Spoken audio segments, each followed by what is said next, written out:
ETF index mutual funds నేర్చుకుని stock మార్కెట్లో రాణించాలనుకుంటున్నారా? వెంటనే ఈ నెంబర్కి కాల్ చేయండి. హాయ్ హలో నమస్తే, welcome back to Suman TV. ప్రస్తుతం మనతో పాటు ఉన్నారు సీనియర్ పోలీస్ ఆఫీసర్ రెడ్డన్న గారు. సార్తో మాట్లాడదాం.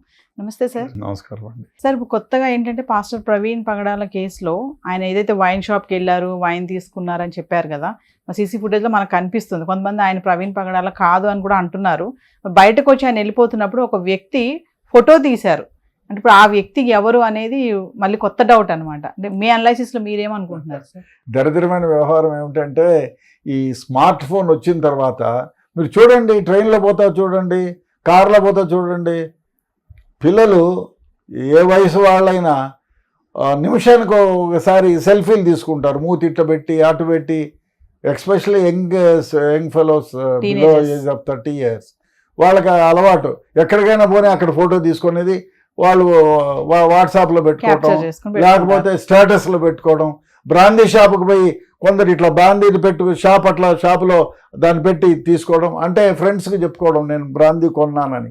లేదు, ఇంకో షాపుకి పోయి ఆ షాప్ ముందర అదేదో పిచ్చి అయిపోయింది ఈ మధ్యకాలంలో. ఒక్కొక్కళ్ళు నేను సీన్ ఒక అనాలిసిస్ రిపోర్ట్ లాగా ఎప్పుడో 1 week బ్యాక్ చదివాను.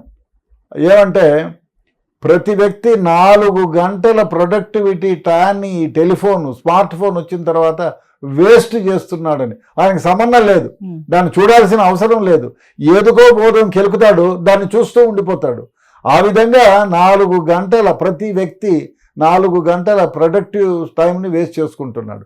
అదేవిధంగా తనకు అవసరం లేకపోయినా కనీసం 40 నుంచి 100 ఫోటోలు తీసేవాళ్ళు చాలామంది, సెల్ఫీలు తీసుకునేవాళ్ళు చాలామంది ఉన్నారు అనేది ఒక ఇది.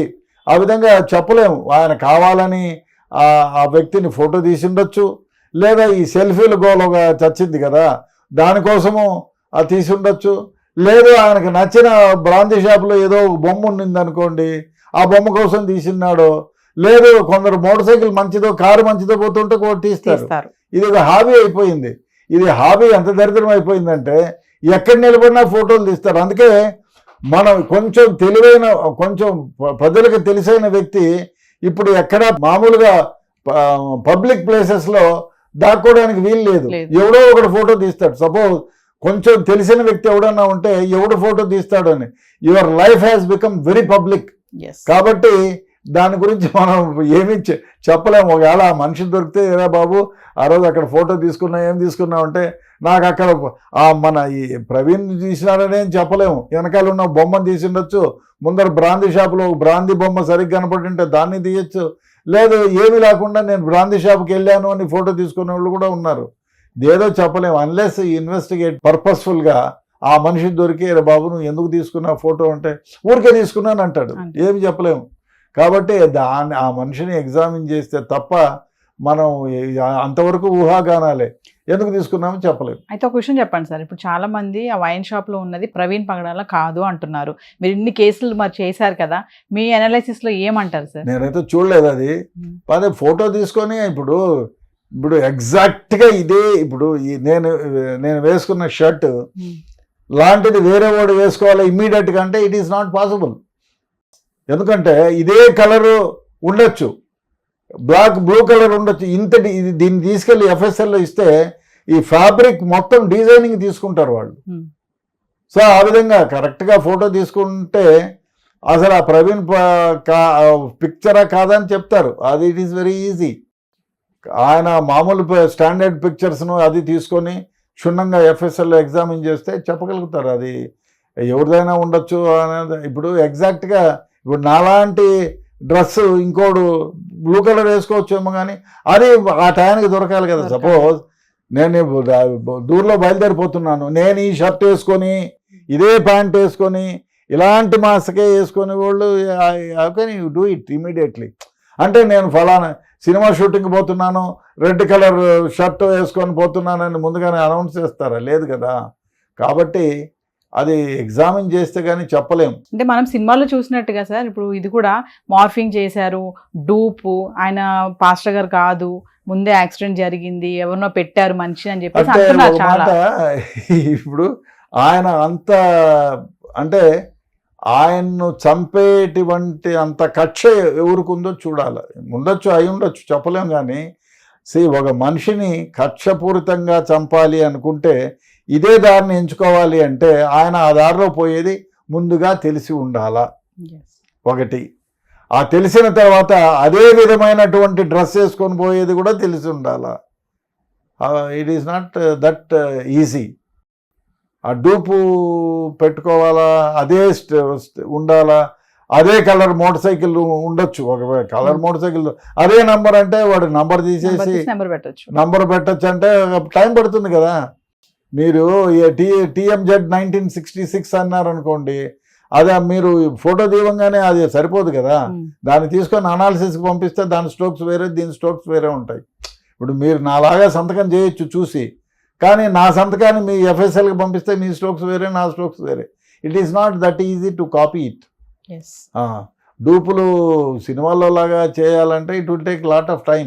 మీరు ఫిల్మ్ తీయాలా, అది ఎక్స్పర్ట్కి పంపించేసి డూపులు తయారు చేసి అంత అవసరం ఉంటుందా అని ఐ డోంట్ థింక్. ఇంకొక అనుమానం ఏంటంటే సార్, ఒక సీసీ ఫుటేజ్లో దొరికింది ఏంటంటే ఆయన దగ్గర కూర్చున్నారు రిలాక్స్ కోసమో మరి ఎందుకో తెలియదు, కానీ కూర్చున్న టైంలో మామూలుగా ఎవరైనా మనం వెళ్తూ కొంచెం రెస్ట్లెస్ అయిపోయామంటే కూర్చుంటాం, మనకి హెల్మెట్ అనేది తీస్తాం కదా, ఆయన హెల్మెట్ తీయలేదు, మాస్క్ తీయలేదు, ఆ కూర్చున్న కొద్ది నిమిషాలు కూడా అలానే కూర్చున్నారు అనేది ఇది కూడా డౌట్ వ్యక్తం చేస్తున్నారు. మరి దీనికి ఏం చెప్తారు? చెప్పలేము, మనిషి హ్యాబిట్లు, మనిషి హ్యాబిట్ ఎట్లుంటాయని. హెల్మెట్ మామూలుగా చాలా వరకు చాలామంది అలసిపోయి కూర్చుంటే హెల్మెట్ తీసి పక్కన పెట్టుకుంటారు. మాస్క్ అయితే తీరులే. ఇప్పుడు కరోనా వచ్చిన తర్వాత మాస్క్ తీరు చాలామంది.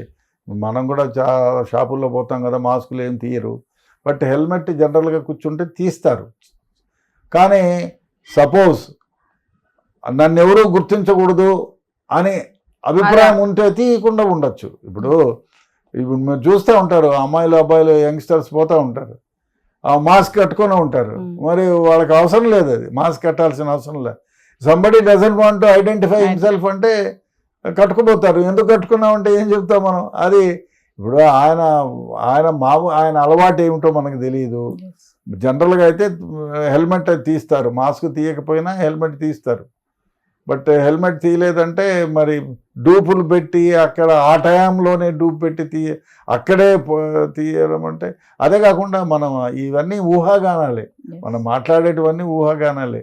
నిజంగా ఇప్పుడు సీసీ ఫుటేజ్లో ఏమైతే ఉందో అది ఆ టయానికి అదే యాంగిల్లో అది యూ కెనాట్ డూ ఇట్. ఒక వారం రోజులు 10 రోజుల తర్వాత యూ కెనాట్ డూ ఇట్. ఇమీడియట్గా రికార్డ్ అయిన టైం ఉంటుంది, you cannot do take it out కదా. Every minute will be recording there. ఆ టయానికి ఆ మనిషి, అదే స్టేచర్ ఉండే మనిషి, అదే హైట్ ఉన్న మనిషి, అది కష్టం డూపు అని ఐ డోంట్ థింక్. బట్ అంత పెట్టే వ్యవహారం ఏముంటుంది అని. ఇప్పుడు ఆయన చంపడానికి గల కారణాలు, చంపొచ్చు, చంపేవాళ్ళు కూడా ఉండొచ్చు, చెప్పలేము. ఎందుకంటే అంత పర్సనలైజ్డ్గా చంపేవాళ్ళు అదే దాన్ని ఎంచుకొని ఉండాలి. మరి చెప్పలేము, అది చంపేదానికి అంత కక్ష ఏముంటుంది. పోనీ ఏదైనా వ్యాఖ్యానం చేశాడా, ఎన్ని రోజుల క్రితం చేశాడు. ఇప్పుడు మీరు సింపుల్గా ఏమిటంటే, ఎవరినైనా మీరు పోయే దారిలో మిమ్మల్ని ఒక అబ్బాయి తగిలాడు అనుకో, ఇమీడియట్గా చెప్పి తీసుకుంటావు చేతిలోకి, లేకపోతే కొడతావు. బుద్ధి ఉందా లేదా అని ఇమీడియట్గా రిటార్ట్ అవుతావు. మళ్ళీ 4 రోజుల తర్వాత నువ్వు రిటార్ట్ కావు, అంత వాడు ఎదురుపడినా గమనైపోతావు. ఈ స్పర్క్ ఆఫ్ ది మూమెంట్ ఏది కూడా అట్లే ఉంటుంది కూడా. ఇప్పుడు ఆయన పాస్టర్ గారు కూడా ఎవరినైనా తిట్టినారు, సంవత్సరం క్రితం తిట్టినాడు, ఇవాళ ఖర్చు పెట్టుకొని చేసినాడా? అంటే గతంలో ఏవో అన్నారు, అంటే డిబేట్స్ లో పాల్గొన్నప్పుడు కొంచెం మాట్లాడడం వల్ల ఆయనకి థ్రెట్ కూడా ఉందని చెప్పేసి ఆయనంతా ఆయన చెప్పారని. ఉండొచ్చు, థ్రెట్ ఉంటే ఉండొచ్చు, మనం చెప్పలేం కదా. ఆ డిబేట్స్ ఏమిటి, ఎవరికి సంబంధించినవి? ఆ డిబేట్స్ ఇండివిజువల్గా సంబంధించిందా, ఒక మతానికి సంబంధించిందా, ఒక గ్రూపుకు సంబంధించిందా? ఆ గ్రూపులో ఈ మాటలు విని అబ్బా ఇట్లా మాటలు వినలేను ఇంకా చంపేయాలనేటువంటి కక్ష పెంచుకొని దానిపైనే ఉండి చంపితే చంపిండొచ్చు. మరి అంత కక్షపూరితమైన మాటలు, అంత హర్ట్ చేసే మాటలు ఈయన ఏమైనా మాట్లాడింటే డెఫినెట్గా జరిగితే జరిగి ఉండొచ్చు, చెప్పలేము. Thank you sir.